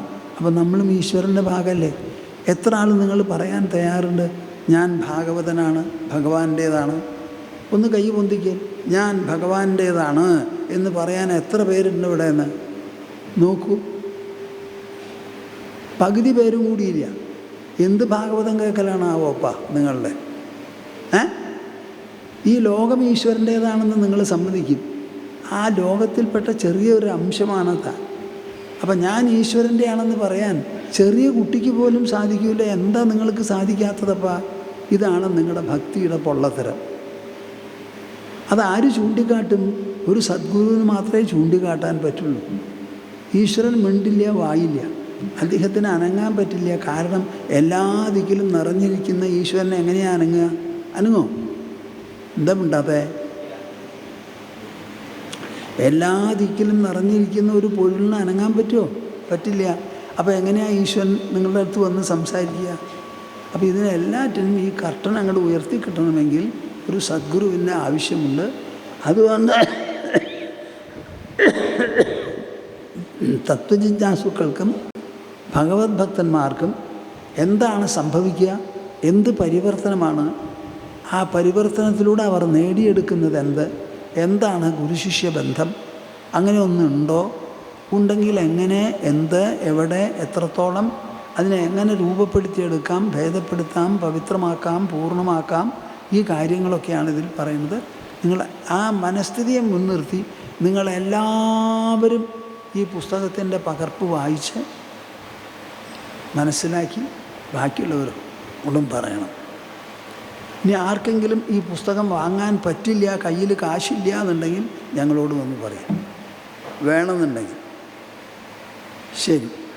ഗോവിന്ദനാമ സങ്കീർത്തനം. നമഃ പാർവതീപതയേ. ഒരു കാര്യം, വിഷ്ണു സഹസ്രനാമം നടക്കാൻ പോകുന്നുണ്ട് പതിവ് പോലെ. അതിൻ്റെ ഗൗരവം മനസ്സിലാക്കി, സാധാരണ ഞാൻ പറയാത്തതാണ്. ഒരു കൊല്ലം കഴിഞ്ഞുവല്ലോ. ഈ ഒരു കൊല്ലത്തിൻ്റെ ഉള്ളിൽ നിങ്ങൾ തെറ്റും കുറ്റമൊക്കെ ചെയ്തിട്ടുണ്ടാവും. അങ്ങനെ എല്ലാറ്റിൻ്റെയും പരിഹാരം പോകാൻ ഈ വിഷ്ണു സഹസ്രനാമം വളരെയധികം ഉപകരിക്കും. അതല്ലെങ്കിലോ ചരക സംഹിതയിൽ ചരക മഹർഷി പറഞ്ഞിരിക്കുക, വിഷ്ണു സഹസ്രനാമം ഒരു ചികിത്സയാണെന്ന്. പല വിധത്തിലുള്ള വിഷമങ്ങളും അനുഭവിക്കുന്ന മനുഷ്യർ വിഷ്ണു സഹസ്രനാമം പതിവായിട്ട് ചൊല്ലാൻ നിശ്ചയിക്കുന്ന പക്ഷം അത് മാത്രം മതി അവരുടെ ചികിത്സയ്ക്ക്. ഇത് മനസ്സിലാക്കണം. ഞാനിങ്ങനെ സഹസ്രനാമം ചൊല്ലുമ്പോൾ ബ്ലഡ് പ്രഷർ എടുക്കാൻ വരും. അതൊരു 10-60 ശ്ലോകങ്ങളൊക്കെ ആയിക്കഴിഞ്ഞാൽ ബ്ലഡ് പ്രഷർ 10-12 ഡ്രോപ്പ് ചെയ്യും. അത്ര വിശേഷപ്പെട്ടതാണ്. അപ്പോൾ ആ വിഷ്ണു സഹസ്രനാമത്തിന് അതിൽ പങ്കെടുക്കാനുള്ളവർ പേര് രജിസ്റ്റർ ചെയ്യണം. അഹമഹമിക എല്ലാവരും മുമ്പോട്ട് വരണം. നിങ്ങളുടെ സ്നേഹിതന്മാരെയും സുഹൃത്തുക്കളെയും എല്ലാം പറഞ്ഞു ധരിപ്പിച്ച് അവരോട് ആദ്യമായിട്ടെങ്കിലും പങ്കെടുക്കാൻ വേണ്ടി ഉത്സാഹിപ്പിക്കൂ, അതിനുവേണ്ടി പരിശ്രമിക്കൂ. ഞാൻ എല്ലാവരെയും ആലിംഗനം ചെയ്ത് അനുഗ്രഹിക്കുന്നു. ഹരി ഓം തസ്സത്. ജയ ഗുരു.